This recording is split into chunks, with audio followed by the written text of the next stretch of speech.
पौधे कम से कम उसको दे दो यार, पेट तो खाली है, कुछ सोचता नहीं।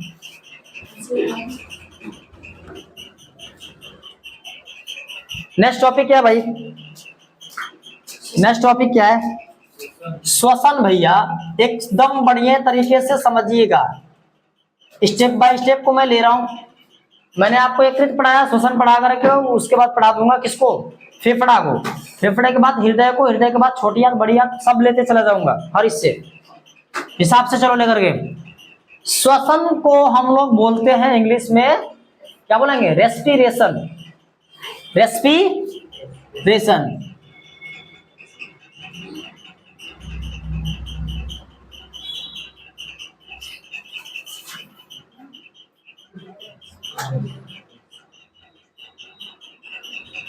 रेस्पिरेशन, ठीक है, बढ़िया से। रेस्पिरेशन का प्रोसेस क्या भैया, कौन बताएगा? रेस्पिरेशन का प्रोसेस क्या होता है? किसी भी पोषण के प्रक्रम में अंतःग्रहण किए गए गैसों को ही हम लोग बोलते हैं श्वसन, ठीक है। जब हम लोग भोजन करते हैं, उस भोजन के दौरान जो गैस हम लोग ग्रहण करते हैं, उस गैस को क्या बोलेंगे? उस गैस को ग्रहण करने की क्रिया क्या कहलाती है? श्वसन कहलाती है। तो गैसों को अंतःग्रहण करने की क्रिया क्या कहलाती है? श्वसन कहलाती है। सिंपल चीज, गैसों को अंतःग्रहण करने की जो क्रिया है, जो प्रक्रिया है, जो घटना है, वो क्या है? श्वसन है, ठीक। अच्छी टॉपिक है ना। अब मैं बढ़ता हूं श्वसन के जो प्रकार हैं उसके बारे में अच्छे से।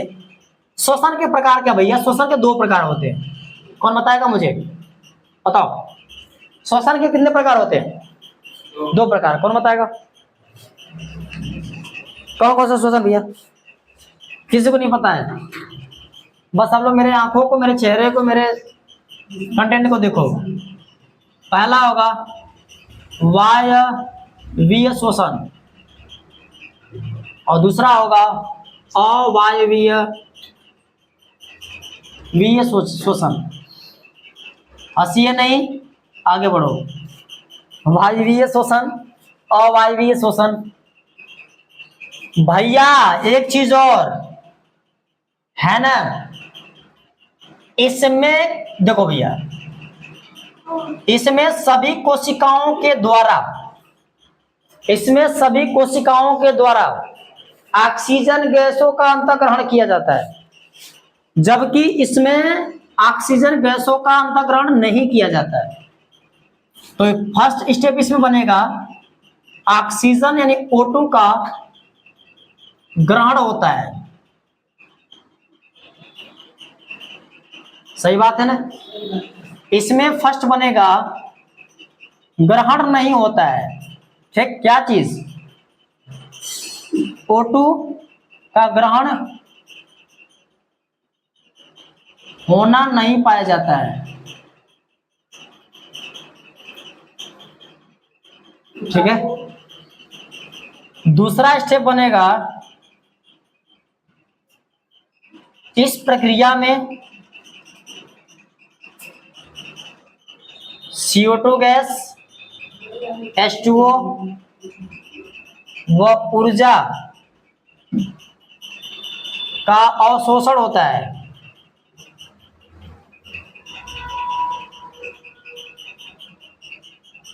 ठीक।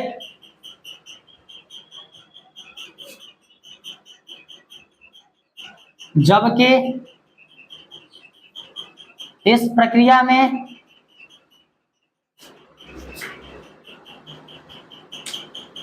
इथेनॉल, लैक्टिक अम्ल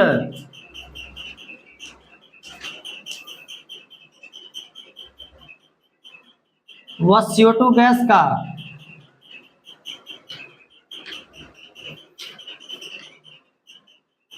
व ऊर्जा का अवशोषण होता है।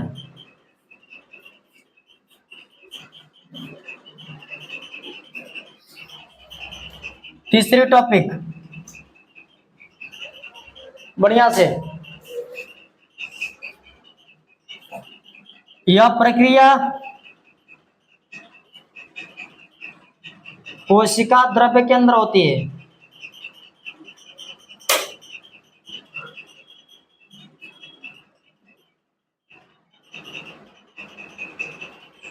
और यह प्रक्रिया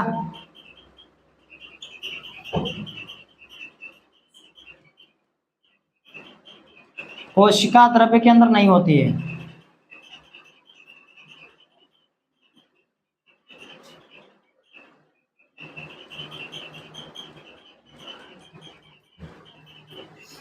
ठीक है, बढ़िया से टॉपिक को समझो और इसमें एग्जाम्पल आप लोगे। ठीक है, इसमें समझो एग्जाम्पल को। इसमें एग्जाम्पल किसको आप ले सकते हो, जैसे मानव जीव, है ना।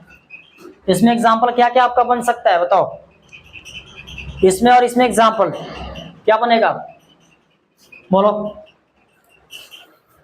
मानव की कोशिकाओं के द्वारा यह प्रक्रिया कोशिका द्रव्य के अंदर क्या होती है, निश्चित होती है और संपन्न होती है। तो इसमें जो एग्जाम्पल आपका बनेगा बेटा, मानव बन जाएगा। और इसके अंदर जो एग्जाम्पल बनेगा बेटा ना, वह इष्ट बनेगा, इष्ट किंडवन बनेगा। और किंडवन से एक टॉपिक आपकी एग्जाम में परफेक्ट आती है, ध्यान से समझना। किंडवन किसे कहते हैं, किंडवन किसे कहते हैं बेटा, कौन बताएगा। किंडवन क्या है,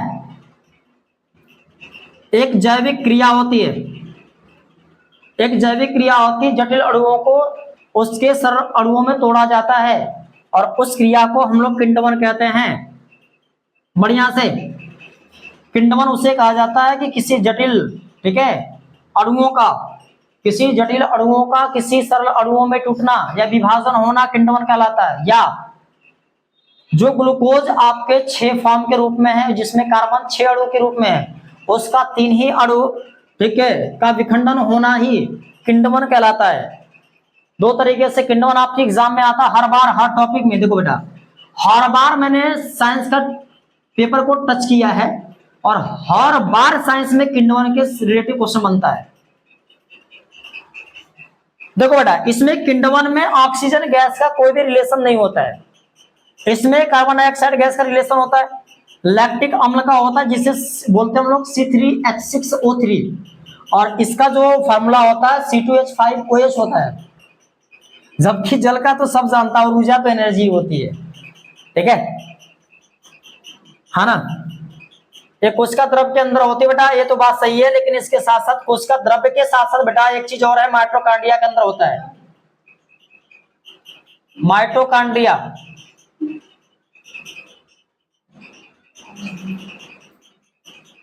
अच्छा, माइटोकॉन्ड्रिया का क्या रिलेशन है भैया, वो भी समझा देता हूं। माइटोकॉन्ड्रिया समझो, माइटोकॉन्ड्रिया हमारे कोशिकांग का एक हिस्सा है।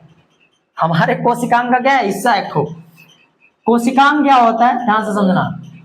कोशिकांग मतलब होता है कोशिका के अंगक, है ना बेटा, बहुत खतरनाक तुम हो। कोशिकांग मतलब होता है कोशिका का अंग,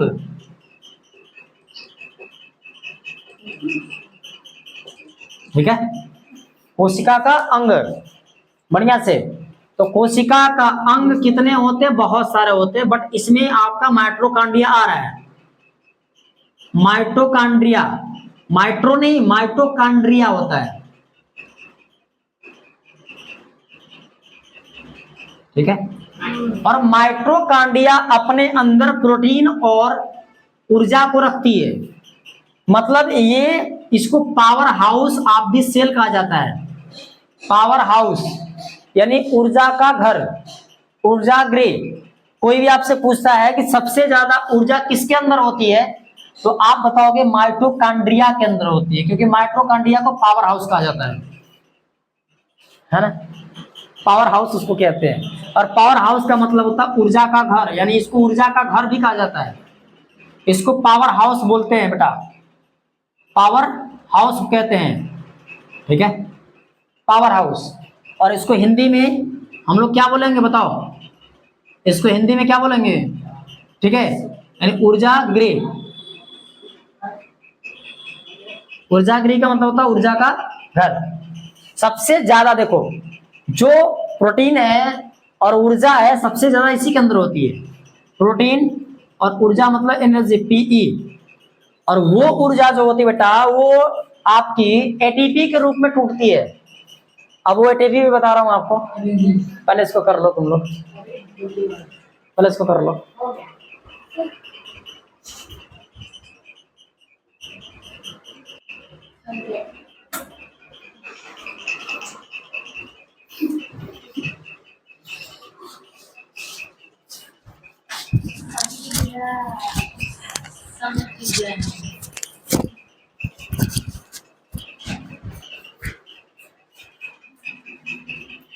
हो गया ना बेटा? यस चलो ठीक है। क्या बताने जा रहा था मैं? एटीपी, ठीक है।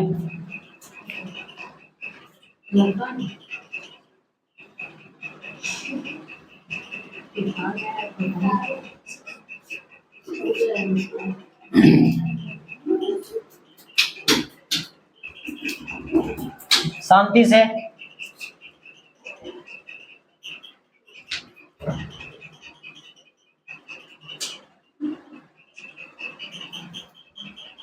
एटीपी आप लोग नहीं जानते हो ना? एटीपी किसी को नहीं पता ना? बाबू लोग, एटीपी जो है, एक बात और है, जो वायवीय श्वसन था उसके अंदर एटीपी 36 एटीपी बनती है, ठीक? वायवीय के अंदर 36 एटीपी, जबकि अवायवीय के अंदर 2 एटीपी है ना। और एटीपी का मतलब होता है adenosine, adenosine, adenosine triphosphate, triphosphate, adenosine triphosphate इसका फुल नाम है बेटा। यदि ग्लूकोज की बात आपके सामने आ जाती है तो ग्लूकोज जो होता है बेटा उसका फॉर्मूला C6H12O6 होता है। जब आपके सामने लैक्टिक अम्ल आता है ना बेटा, जब लैक्टिक अम्ल की बात आती है तो लैक्टिक अम्ल का मतलब होता है जो दही में पाया जाने वाला जो अम्ल होता है लैक्टिक अम्ल होता है, ठीक है। लैक्टिक अम्ल उसमें भी होता है। और लैक्टिक अम्ल किसके अंदर होगा बताओ? दूध में भी, दही में भी होगा, दोनों में। मतलब लैक्टोबैसिलस जो जीवाणु होगा उसके कारण जो है दही आपकी क्या होती है, दूध से दही में परिवर्तन होता है। तो लैक्टिक अम्ल का फॉर्मूला क्या होगा, कौन बताएगा बताओ? इसका होता है, याद कर लो, C6 नहीं होगा, 3 होगा, हाफ कर दो, हाफ करना यहाँ पे, फिर इसका 6 हो जाएगा, फिर यहां से इसको 3 कर दो, पायरुवेट में टूटेगा प्लस ऊर्जा के साथ साथ, ये होगा O3 के रूप में, ठीक है ना। तो अब वहां पे कार्बन का जो है विखंडन होता है ग्लूकोज के साथ साथ। जैसे ध्यान से प्रोसेस समझना, जो मैं आपको श्वसन अभी पढ़ाया हूं उस श्वसन में, ठीक है, श्वसन की प्रक्रिया कब संपन्न होती है? जब कोई खाना वाना आप खाते हो, क्रिया करते हो, तो उसके साथ साथ ऑक्सीजन गैस आपके खाने के साथ साथ अंदर जाती है, ग्रसनी के साथ साथ। तो उसमें होता क्या है, श्वसन की क्रिया संपन्न तब होती है जब उसके पास ग्लूकोज होता है, और ग्लूकोज इस रूप में होता है। और उस ग्लूकोज का इसके पास पूरे टोटल 6 कार्बन है। ध्यान से समझना, टॉपिक को तोड़ रहा हूं पायरुवेट के रूप में, रुक जाओ समझ लो। अब जब इसका विखंडन होता है ना बेटा, जब इसका विखंडन होगा कोशिका द्रव के रूप में, भैया कोशिका द्रव है ना, कोशिका द्रव्य बोल दो या द्रव बोल दो, क्योंकि ये पदार्थ ही है एक जो कोशिका के अंदर पाया जाता है। तो कोशिका के अंदर पाया जाने वाले द्रव को हम बोलते हैं कोशिका द्रव्य या द्रव, ठीक। अब जब इसका विखंडन होगा ना बेटा, विखंडन, विखंडन का मतलब होता है टूटना या बिखरा होना। तो ये 3C में टूटता है। जिस तरह से मैंने ग्लूकोज को तोड़ा था, कार्बन 6 था, तोड़ा तो पायरुवेट के रूप में 3 तो टूटा, आधा हो गया, 12 था, 3 तो कितना टूटा, आधा, यानी 6, और इतना 6 था तो इसका हो गया 3। तो हमेशा इसका विखंडन 3C के रूप में होगा। अब यहां बनेगा भैया विखंडन के साथ साथ आपका होगा पायरुवेट प्लस ऊर्जा के रूप में आपको मिलेगा। ध्यान से समझिएगा, ठीक है। और ये 3 तरीके से आपका होगा, ये विखंडन 3 तरीके से होगा, ध्यान से समझिएगा। एक, ऑक्सीजन के अनुपस्थिति में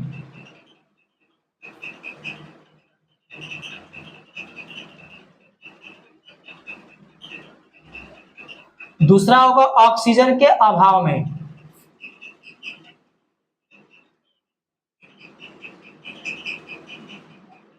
और इसका होगा ऑक्सीजन की उपस्थिति में।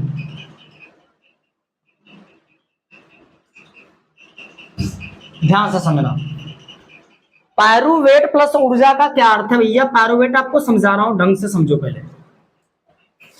जो भी हम भोजन वोजन करते हो ग्लूकोज के रूप में, कार्बोहाइड्रेट के रूप में हमारे शरीर में जाता है, जिसमें कि आपका जिसमें ट्रिप्सिन क्या काम करता है कि प्रोटीन को पेप्टोन्स के रूप में तोड़ता है। पहले समझ लो हिस्से को। हमारे सामने जो ट्रिप्सिन क्या था, एंजाइम था, वो क्या काम करता था कि हमारे सामने जो प्रोटीन था उस प्रोटीन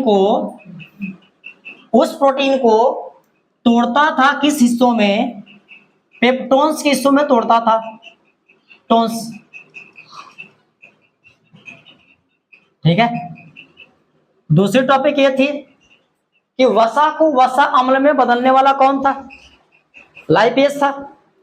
तो जो हमारे सामने वसा था शरीर में, तो उसको अग्नाशयिक वाले में आपको बताया था भी, तो वसा को वसा अम्ल में लाइपेज वसा अम्ल में चेंज करता है, ठीक है। वसा को वसा अम्ल में चेंज करेगा, यानी वसा के साथ साथ अम्ल जो होगा उसको वसा अम्ल कहते हैं। तीसरी टॉपिक आपकी थी, मैंने बताया था आपको कि जब आपके सामने मंड्या स्टार्च था, उसको तोड़ने वाला काम करता था कौन? एमिलेस। और एमिलेस जब तोड़ता था ना, तो हमें ग्लूकोज मिलता था। तो एक कहानी फिक्स ये होती है कि जब भोजन में पेड़ पौधे जब हिस्सेदारी लेते हैं, तो पेड़ पौधे भी जो भी कार्बन डाइऑक्साइड गैस और ऑक्सीजन गैस को लेते हैं, H2O को लेते हैं, तो उसका भी जो भोजन प्राप्त करता है बेटा, वो भी भोजन किस रूप में लेता है? कार्बोहाइड्रेट के रूप में लेता है। और वो कार्बोहाइड्रेट क्या था आपका? ग्लूकोज था। सोचो आप लोग, वो कार्बोहाइड्रेट क्या था आपका? ग्लूकोज था। तो जब पेड़ पौधों ने पहले हिस्से में क्या किया था कि भैया कार्बन डाइऑक्साइड को H2O को लेकर के कार्बोहाइड्रेट्स बनाया, और जो कि था क्या आपका? C6H12O6 था, ग्लूकोज था। उसी तरीके से जब हम लोग जो भोजन कर रहे हैं उसमें हमारा भोजन जब भी होगा, तो वो हमारा भोजन ऑक्सीजन की उपस्थिति में होगा, नहीं तो नहीं होगा। तो C6H12O6 का, जिसमें 6 कार्बन आपके सामने साफ साफ दिख रहा है, जब कोशिका द्रव्य में ये विखंडन होगा बेटा, तो वो 3C के रूप में टूटेगा और पायरुवेट प्लस ऊर्जा के रूप में टूटेगा। और ये 3 तरीके का होगा, जिसमें आपको सबसे पहले वाले में मिलेगा। तो समझ गए चीजों को, यहां से हटाओ इसको। तो इनमें इन हिस्सों को समझ लो आप कि इसमें इथेनॉल आपको C2H5OH मिलेगा, प्लस का आपको CO2 गैस मिलेगा,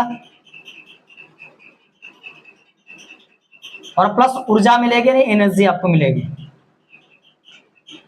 तो जब ऑक्सीजन की अनुपस्थिति में, मतलब ऑक्सीजन नहीं है, तब उसमें कौन लेगा भैया?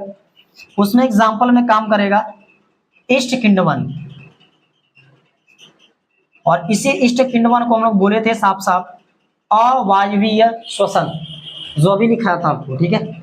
और उसमें आपका जो ऑक्सीजन का अभाव था, उसमें ऑक्सीजन के केवल अभाव मतलब कमी होता है, जबकि इसमें पूरा खत्म है, ऑक्सीजन है ही नहीं, इसमें अभाव है। तो इसमें बनेगा आपका सेकंड पोजीशन में लैक्टिक अम्ल बनेगा, जिसमें आपका C3H6O3 बनेगा। और इस मंदे को बोलते हैं हम लोग लैक्टिक अम्ल कहते हैं। लैक्टिक अम्ल, और प्लस इसके साथ साथ मिलेगा आपको CO2, और इसमें मिलेगा आपको ऊर्जा, जिसको कहेंगे हम लोग एनर्जी, और ये होगा आपका कोशिका द्रव्य में। ठीक है, और लास्ट आपका हिस्सा जो बनेगा, ध्यान से समझना, क्योंकि उसमें हम लोग क्या कर रहे थे, C2H5OH ले रहे थे। इसका क्या था कि ऑक्सीजन की उपस्थिति थी ही नहीं, इसमें लैक्टिक अम्ल, और इसमें कोई अम्ल नहीं, ना तो ये कुछ भी नहीं रहेगा। तो भैया इसमें आपका CO2 गैस प्लस का H2O प्लस का ऊर्जा एनर्जी, और एनर्जी के साथ साथ आपको टोटल मिलेगा, एग्जाम्पल के साथ साथ इसमें मानव मिलेगा, और मानव की जो कोशिकाएं हैं उसके अंदर एक क्रिया होगी, सोच लो। और इस तरीके से हम लोग क्या करते हैं, अपने शरीर में भोजन को एग्जर्प्शन करके लेते हैं, हर अंगों में जो एनर्जी होती है ना वो दिया जाता है। इसको उतार लो, जल्दी करो, जल्दी कर लो, कर लो कर लो, जल्दी करो, टाइम नहीं मेरे पास, उसको बंद कर लो।